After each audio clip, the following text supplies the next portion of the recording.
ایک نے دعویٰ کیا کہ حضرت عیسیٰ نام کا کوئی پیغمبر دنیا میں نہیں آیا، عیسیٰ نام کی کوئی شخصیت معاذ اللہ آئی نہیں ہے. یہ سب مذہبی اسکالرز کی بنائی ہوئی باتیں ہیں، اور کسی تاریخی کتاب میں عیسیٰ ابن مریم کا کوئی ثبوت نہیں ملتا. وہی بات یاد رکھیں، جھوٹ بولو اتنی ڈھٹائی کے ساتھ کہ اگلے کو یقین آنا شروع ہو جائے. تو میں نے جیسے اس کا کلپ سنا، میں نے کہا اس پاگل سے کوئی پوچھے کہ کوئی ہسٹری ایسی ہے جس میں قبل قاف میم کے علاوہ کوئی اور حوالہ لکھا ہو ہے؟ نہیں آ رہی بات. ہم کہتے ہیں 2020 میں یہ کام ہوا، تو کیا مطلب؟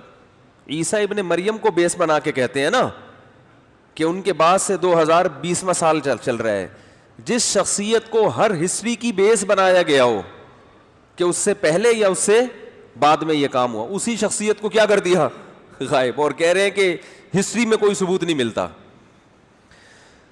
ہمارے حضرت مفتی رشید احمد صاحب بڑے خاندانی عالم تھے، ایک بات بہت زیادہ کہا کرتے تھے کہ اہل باطل کے پہ رد کے لیے اسٹڈی زیادہ نہیں چاہیے، مطالعہ زیادہ نہیں چاہیے، دماغ میں ایک عدد کھوپڑی میں ایک عدد دماغ کا ہونا ضروری ہے. سمجھ رہے ہیں؟ کھوپڑی میں ایک عدد دماغ کا. ان کی اپنی باتوں میں ان کے جوابات ہوتے ہیں، یہ کبھی کسی ایک دعوے پر یہ رکتے نہیں ہیں، ان کی اپنی باتوں میں تضاد. تبھی تو قرآن کے الفاظ دیکھو، لو کان من عند غیر اللہ لوجدوا فیہ اختلافا کثیرا. قرآن کہتا ہے اگر یہ اللہ کے علاوہ کسی اور کا کلام ہوتا، غلط کلام ہوتا، جھوٹا کلام ہوتا، اس میں آپس کی آیتوں میں بہت اختلاف ہوتا، ٹکراؤ ہوتا. جب ہم یہ آیت پڑھتے تھے اس وقت ہمیں اس کا مطلب سمجھ میں نہیں آتا تھا کہ بھائی معاذ اللہ جھوٹا آدمی بھی تو کنٹینیو ایک بات کہہ سکتا ہے اور آپس میں ٹکراؤ نہیں ہو سکتا. بھائی جو غلط دعویٰ کرے وہ A to Z غلطی کرتا رہے اور اس کو چینج نہ کرے، یہ ممکن ہے نا؟ سوال سمجھ میں نہیں آ رہا تو جواب کہاں سے سمجھ میں آئے گا؟ مجھے ٹیکنیکل آپ لوگوں نے بنایا ہے. پہلے میرے بیان ہوتے تھے رونے دھونے والے، اصلاحی، یہ کرو وہ نہیں کرو. یہ تو لوگوں سے الجھ کے نا ہم خود ایک سائنسدان کی طرح سے دماغ بن گیا ہے ہمارا. میرے پہلے آپ بیان جو ہوتے تھے نا 2000 میں، 1999 98 میں، ایسے جذباتی بیان ہوتے تھے، جنت پہ جہنم پہ لوگ جوش میں آتے تھے، رونا دھونا اور یہ سب. لیکن جب ہمیں لوگوں میں چلے پھرے نا اندازہ ہوا کہ ان کی تو سیٹنگ ہی کیا ہے لوگوں کی کیا سیٹنگ ہی کیا ہے، آؤٹ ہے.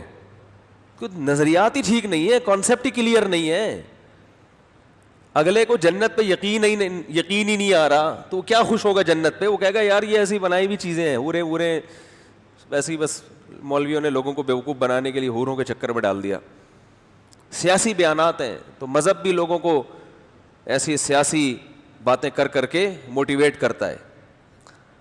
بعض گوروں نے لکھا نا رسول اللہ صلی اللہ علیہ وسلم کے بارے میں کہ ہم ان کو نبی تو نہیں مانتے لیکن معاشرے کے ایک بہت بہترین انسان تھے، معاشرے کو انہوں نے صحیح لائن پہ لانے کے لیے موٹیویٹ کیا، اور موٹیویشن کے لیے کچھ چیزیں انہوں نے اپنی طرف سے بیان کر دی. یعنی بہت اچھے انسان تھے اور وہ چاہتے تھے کہ ایک معاشرے کی اصلاح ہو جائے. تو انہوں نے کہا کہ جب تک جنت جہنم کا کانسیپٹ نہیں ڈالا جائے گا معاشرہ سدھرے گا نہیں. تو بہت نائس پرسن تھے وہ بس. حالانکہ ہم اس دعوے کو کفر سمجھتے ہیں. نائس پرسن کہہ دینا آپ کی شان کے لیے کافی نہیں ہے، یہ تو آپ کی توہین ہے. آپ نائس پرسن سے اوپر کی چیز ہیں. وہ کیا ہے؟ خدا کے بھیجے ہوئے پیغمبر، سفیر، تمام انسانوں کی ہدایت کے لیے سلیکٹڈ، گاڈ کی طرف سے انتخاب ہوا ہے آپ کا. اور جو کہیں گے وہ خود نہیں کہہ رہے بلکہ کون کہہ رہا ہے؟ وہ خدا کہہ رہا ہے آپ کی زبان پہ.